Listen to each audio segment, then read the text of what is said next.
existem coisas que são sobremodo excelentes, coisas que são muito mais importantes do que outras.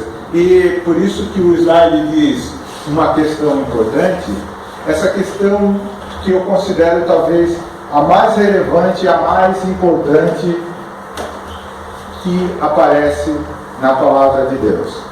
Em certa ocasião, o apóstolo Paulo escreveu aos Filipenses dizendo que a mim não me desgosta, e é segurança para vós outros que eu repita as mesmas coisas. Eu vou fazer minhas as palavras do apóstolo Paulo, a mim não me desgosta. E é segurança para cada um de vocês que eu vos repita, ou que eu fale novamente dessas mesmas coisas. A pergunta que eu gostaria de fazer aos irmãos é: você tem certeza da sua salvação? Você se considera uma pessoa salva? Se você morresse hoje, você acredita que você iria para o céu? Você tem essa certeza? Esse assunto eu considero, irmãos, o mais importante que existe na palavra de Deus. A palavra de Deus, ela foi escrita para trazer a vocês, a nós, a cada um de nós, esse conhecimento, a vida eterna. Deus deseja nos dar a vida eterna. Existe uma ocasião na palavra de Deus em que multidões foram até a casa do nosso Senhor Jesus Cristo. Vocês sabiam que o nosso Senhor Jesus Cristo tinha uma casa na cidade de Cafarnaum, onde ele morava lá. Ele não era uma pessoa que andava errante pela terra, ele tinha um endereço fixo. E muitas pessoas iam ter com ele na sua habitação, na sua morada. E houve uma certa ocasião em que multidões foram até a casa do nosso Senhor Jesus Cristo, tentando se aproximar de Jesus. E nessa ocasião em que essas pessoas tentavam se aproximar de Jesus, elas inclusive se apertavam.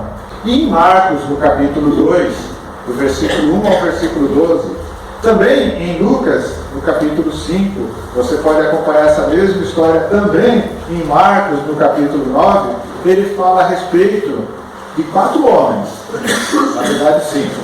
Um homem paralítico queria ir até a casa de Jesus e 4 amigos disseram: nós te levamos lá. E eles chegaram lá na casa de Jesus e as pessoas estavam se apertando, não dava para chegar perto da porta ou da janela. A minha pergunta, irmãos, é: por que razão aquelas pessoas estavam lá? O que motivou, o que levou cada uma daquelas pessoas a desejarem estar naquele momento na casa de Jesus? Os milagres. De alguma forma, em algum momento, as pessoas se desesperaram por necessidades das suas vidas. E elas souberam que Jesus poderia ajudá-las. Então, os problemas poderiam ser diversos: enfermidade, problemas de relacionamento, pode ser relacionamento com parentes, com amigos, com esposa com marido, com filhos, problemas financeiros. Eu não sei exatamente qual era o problema que cada uma daquelas pessoas tinha, mas todas elas foram atrás de Jesus, foram buscar Jesus, foram até a casa do nosso Senhor Jesus Cristo, atrás de algum milagre, atrás de alguma cura para um mal que lhes afligia. E esses 4 homens desejaram levar esse paralítico que não podia chegar até a casa. E eu diria que esses homens foram bastante corajosos, porque, lendo a história, vocês vão ver que eles subiram no telhado da casa.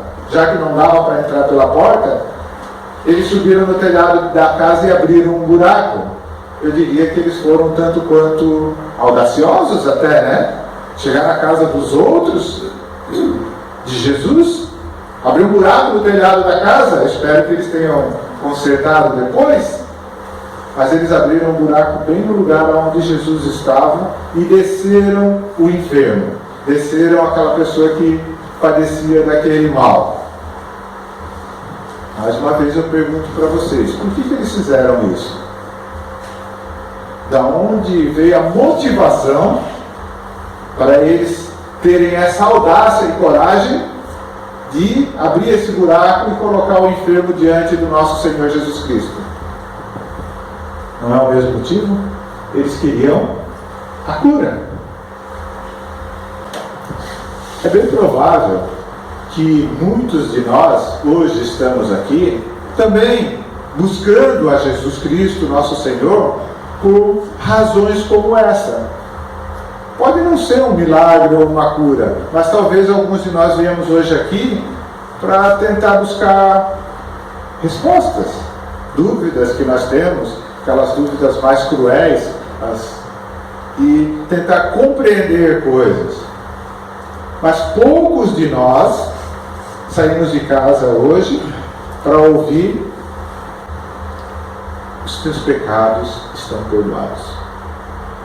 Nenhuma daquelas pessoas que estavam ao redor da casa de Jesus, nem o paralítico, nem os seus 4 amigos, nem a multidão que rodeava a casa de Jesus, eu acredito que foram lá para ouvir de Jesus: os teus pecados estão perdoados. E eu acredito que nenhum de nós veio hoje aqui para sair daqui com essa certeza. Mas Deus colocou no meu coração o desejo de que nenhum de vocês saia esta noite daqui sem ter essa certeza: os teus pecados estão perdoados. Por isso aquela primeira pergunta: você tem certeza da sua salvação? Você tem certeza de que você estará para sempre com Deus nos lugares celestiais o dia em que você deixar este mundo?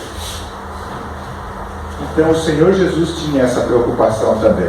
É claro que ele se preocupava com todas as outras coisas, tanto que ele curou o enfermo e ele curou aquela multidão que o procurou por causa das suas enfermidades, das suas curas. Ele fez o bem, mas havia uma preocupação que estava só no desejo do nosso Senhor Jesus Cristo: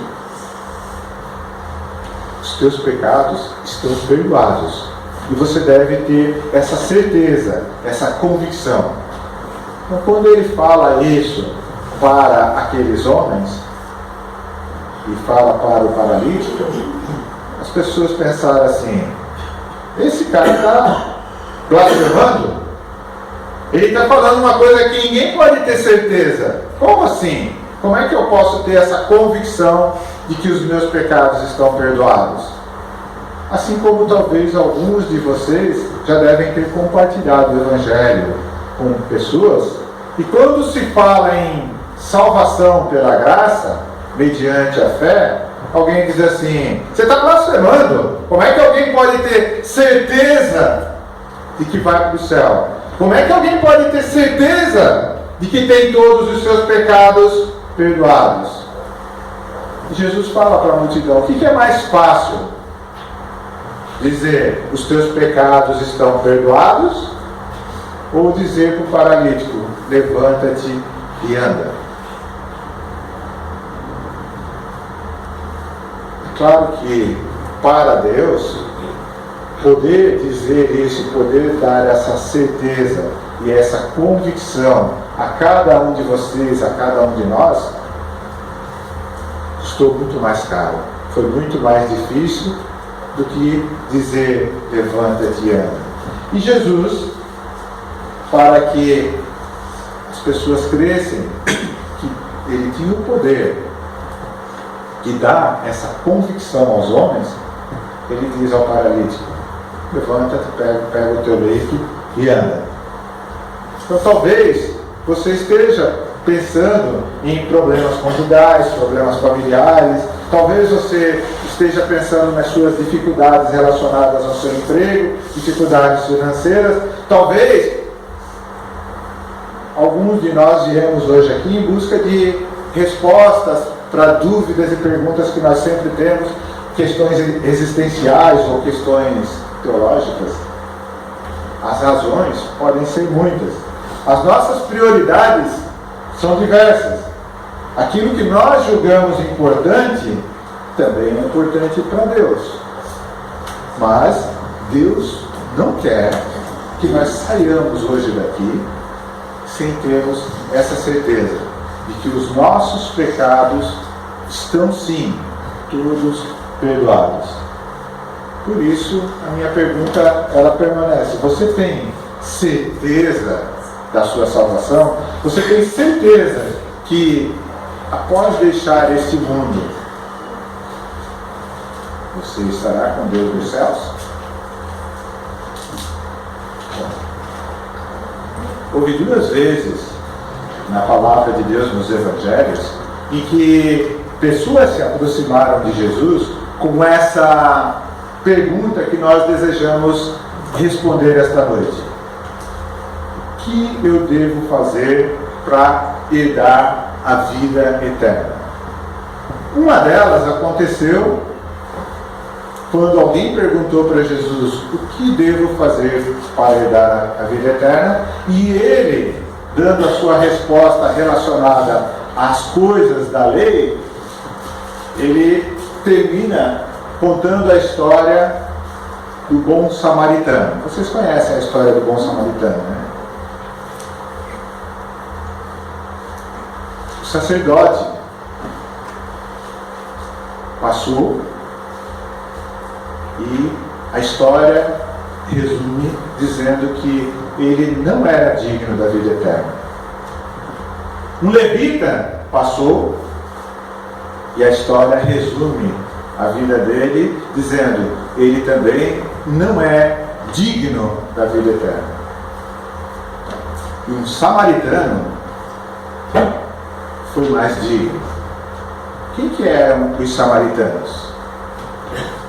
Na visão de um judeu religioso e devoto da lei de Deus e das coisas de Deus, o samaritano é um pecador, uma pessoa que nada entende das coisas de Deus, uma pessoa que não vive as ordenanças e a doutrina divina.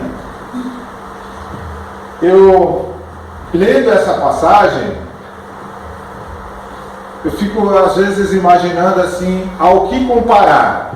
Seria o mesmo que dizer hoje que os espíritas, eles estão mais próximos de ter um coração digno da vida eterna do que todas as religiões cristãs que vocês conhecem.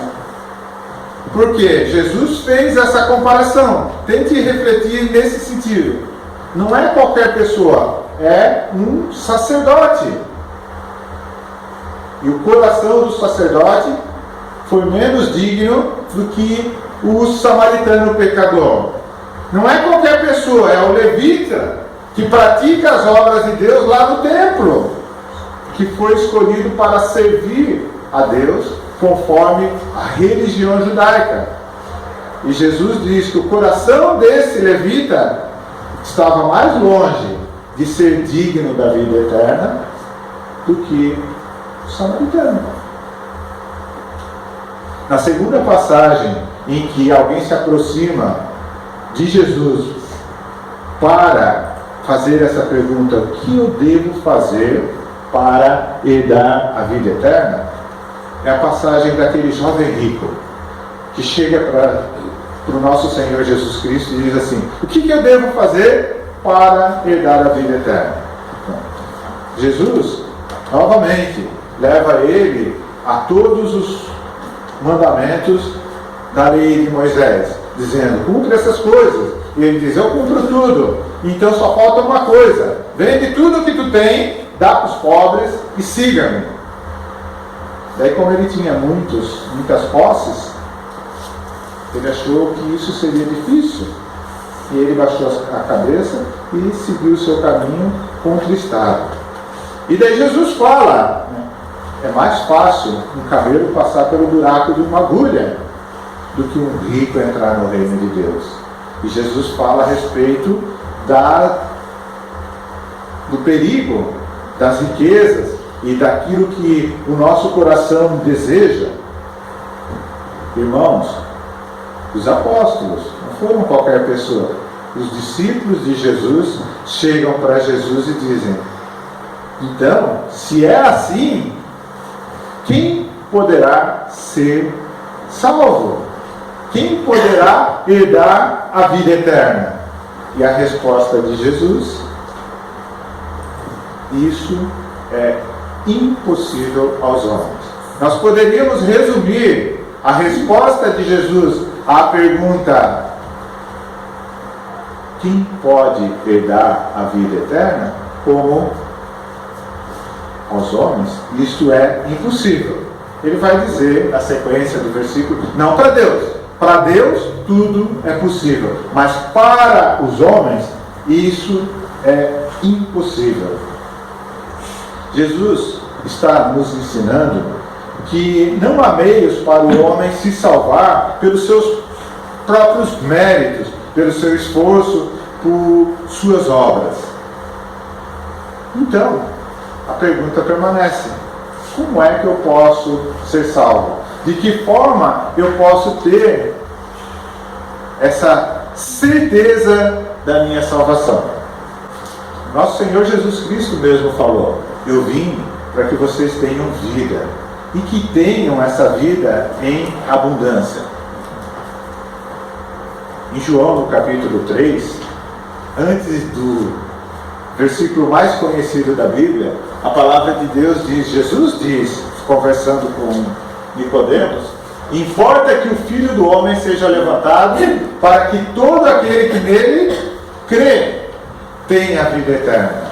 Então o nosso Senhor Jesus Cristo já está dizendo ali: o caminho não é as obras, o caminho não é o merecimento, o caminho é outro. O caminho é você crer, é você entender o que Deus está mostrando para você pela fé. E em Romanos, no capítulo 8, no versículo 28, ele fala a respeito de que o homem é justificado pela fé e não pelas obras da lei.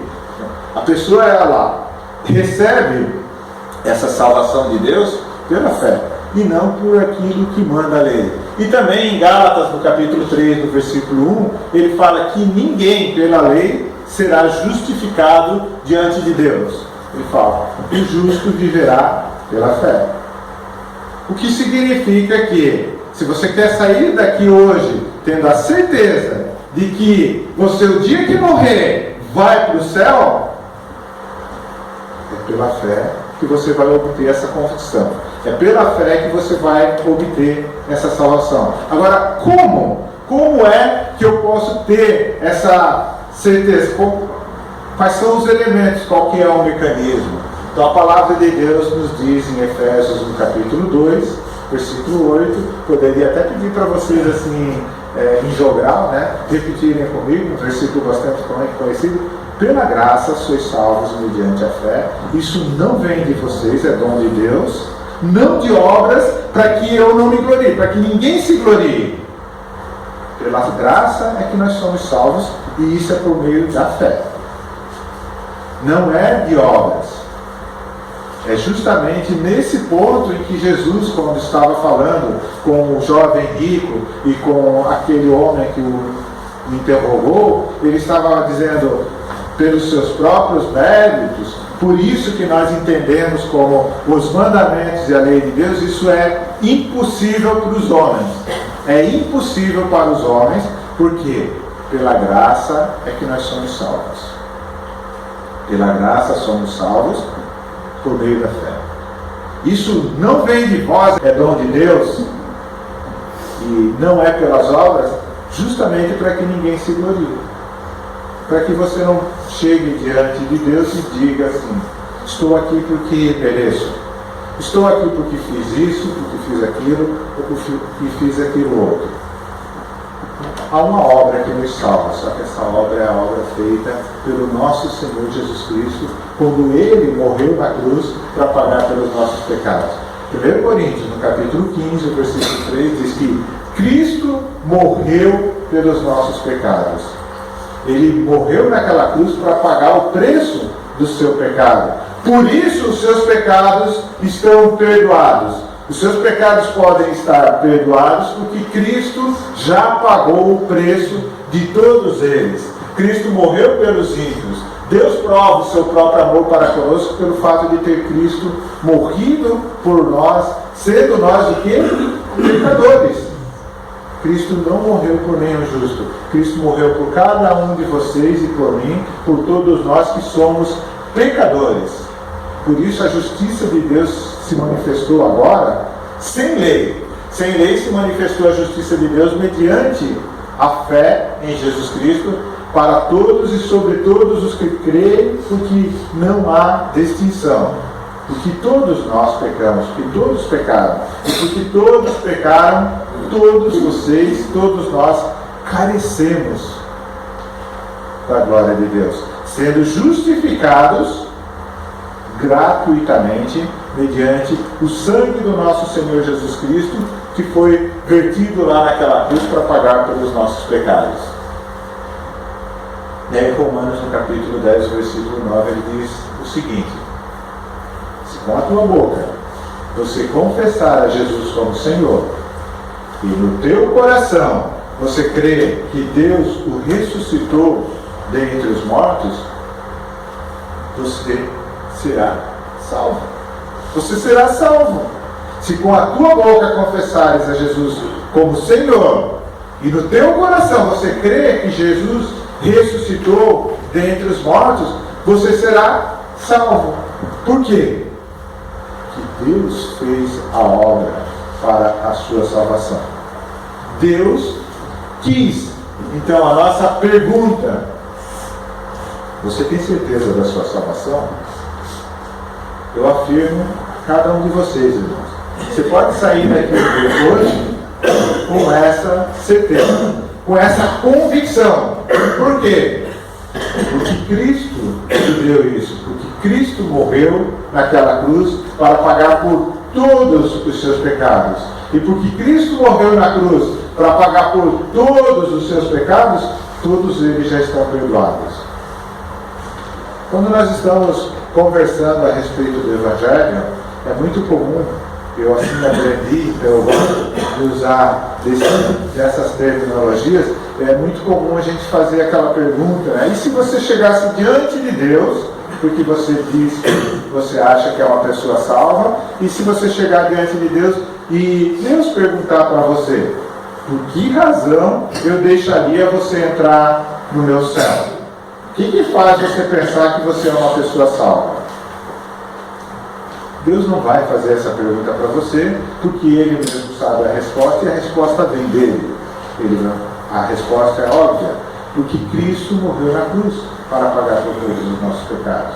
Então, todos os nossos pecados estão perdoados, todos os nossos pecados foram redimidos mediante o sangue do nosso Senhor Jesus Cristo, que foi vertido naquela cruz para nos livrar da condenação eterna. Eu escolhi, irmãos, falar a respeito dessas coisas nesta noite, porque isso é a coisa mais importante que nós devemos saber e que nós não podemos esquecer em momento algum, e que nós devemos anunciar às outras pessoas. Você deve sair daqui hoje não só com essa certeza no seu coração. Você deve sair daqui hoje não apenas com a certeza de que você está salvo. Você deve sair daqui hoje com o desejo de compartilhar isso com outras pessoas que ainda não sabem. Porque nada, outras coisas importa. Lembra do início da nossa mensagem? Eu vinha contando a história daqueles homens que foram até a casa do nosso Senhor Jesus Cristo por razões diversas. E o Senhor Jesus Cristo mesmo fala: de que adianta O que adianta o homem ganhar a vida? O que adianta aquele paralítico receber o benefício da cura? Que é uma boa coisa. E Jesus estava ali também para lhe dar essa bem-aventurança, essa oportunidade de ter a sua cura, de poder andar. Mas o que adianta para aquele homem ganhar o mundo e perder a sua alma? E sair dali, naquele momento, sem ter essa convicção e essa certeza de que os seus pecados estão todos perdoados, de que ele pode ter a certeza de que um dia estará com Deus, porque o Salvador morreu na cruz para pagar pelos pecados dele. O que adianta qualquer um de nós estar hoje, neste momento aqui reunido, para ouvir a palavra de Deus e cumprir com compromissos religiosos que nós acreditamos que temos, de vir à igreja, de estar presente na igreja, se nós não temos a certeza da nossa vida eterna? O sacerdote, ele tinha certeza de que ele estava fazendo as coisas que Deus mandou lá dentro do templo, mas ele não tinha essa certeza. O levita, ele tinha a certeza de que no sangue dele, na veia dele, corria o sangue do povo escolhido por Deus, onde ele tinha o privilégio de ele, só ele, mexer nas coisas de Deus e fazer o serviço sagrado que estava lá no templo. Ele tinha essa certeza porque a palavra de Deus demonstra, ensina para ele que nesse sentido ele é privilegiado. Mas ele não tinha essa certeza aqui. O próprio samaritano, que era mais digno do que os outros dois, ele tinha certeza de que a sua boa obra, de que a sua caridade, de que o cuidado que ele teve com aquele homem que estava caído na beira do caminho, ele sabia que o que ele estava fazendo era de acordo com a vontade de Deus e que Deus se agradava daquilo que ele estava fazendo. Mas eu não posso afirmar a vocês, irmãos, que ele tinha essa certeza, a certeza da vida eterna. Mas eu posso afirmar, irmãos, que cada um de vocês hoje pode sair daqui tendo essa certeza. Basta você aceitar o convite do nosso Senhor Jesus Cristo de reconhecer Jesus como Senhor e Salvador da sua vida. Reconhecer que você é um pecador e que você não pode fazer absolutamente nada para merecer a salvação de Deus. Mas você tem a certeza de que Deus já fez, de que Cristo veio a esse mundo para salvar todos os pecadores, para salvar os pecadores, como o apóstolo Paulo fala de si mesmo, dos quais eu sou o principal. Eu poderia dizer assim, eu sou o principal, porque eu conheço os meus pecados, e cada um de vocês vai dizer, não, eu acho que o principal sou eu. Não tem problema se você se julga ou não o principal. Jesus morreu na cruz para pagar pelo seu pecado. E você pode sair daqui hoje com essa convicção, dessa certeza. Alguns de vocês vão dizer assim, Rogério, mas o que eu faço com aqueles versículos da palavra de Deus que dizem aquele que não perseverar até o fim não poderá ser salvo. Só aquele que perseverar até o fim será salvo. O que eu faço com aquele versículo que eu usei quando o jovem perguntou para Jesus o que eu posso fazer para herdar a vida eterna? E Jesus diz para ele, os mandamentos. Ele diz, isso tudo eu já cumpri, então só te falta uma coisa. Vende tudo que tu tem, dá para os pobres e siga-me. O que eu faço com esse versículo? Ele está afirmando que a condição para ter a vida eterna é, naquela ocasião, seguir a Jesus. Largar tudo que tem e seguir. Tanto que logo adiante os apóstolos vão dizer, e nós que deixamos tudo e te seguimos? E daí Jesus fala, vocês sentarão em 12 tronos. E o que eu faço com esses versículos que dizem, toma a tua cruz e siga-me? Bom, isso, irmãos, eu vou deixar para uma próxima ocasião. Então, quem quiser saber a resposta dessa pergunta, meu próximo estudo, que já está pronto, mas não é para hoje, tem como tema: Jesus não estava falando com vocês. Quando Jesus disse essas coisas, Jesus não estava falando com vocês. Jesus estava falando com você quando ele disse, pela graça sois salvos mediante a fé. E isso não vem de vós, é dom de Deus, não de obras para que ninguém se glorie. Jesus estava falando com vocês quando ele disse, se é pela graça, já não é pelas obras, do contrário, a graça não é graça. Jesus estava falando com vocês quando ele disse que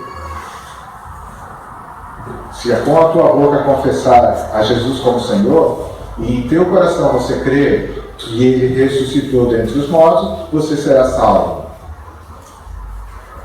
Todo aquele que confessar o nome do Senhor Jesus Cristo será salvo. Isso é o que Jesus está afirmando para vocês. Bom, nesse momento eu gostaria de fazer um convite a cada um de vocês. Eu não sei o que está no coração de todos vocês.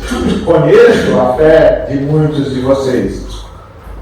Mas independente disso, meu apelo, irmãos, não saia daqui hoje sem ter esse compromisso com Deus. Não saia daqui hoje sem ter essa certeza de que a sua vida pertence a Jesus. De que você entregou a sua confiança, a sua fé na redenção e na salvação na obra do nosso Senhor Jesus Cristo, que morreu na cruz para pagar pelo seu pecado.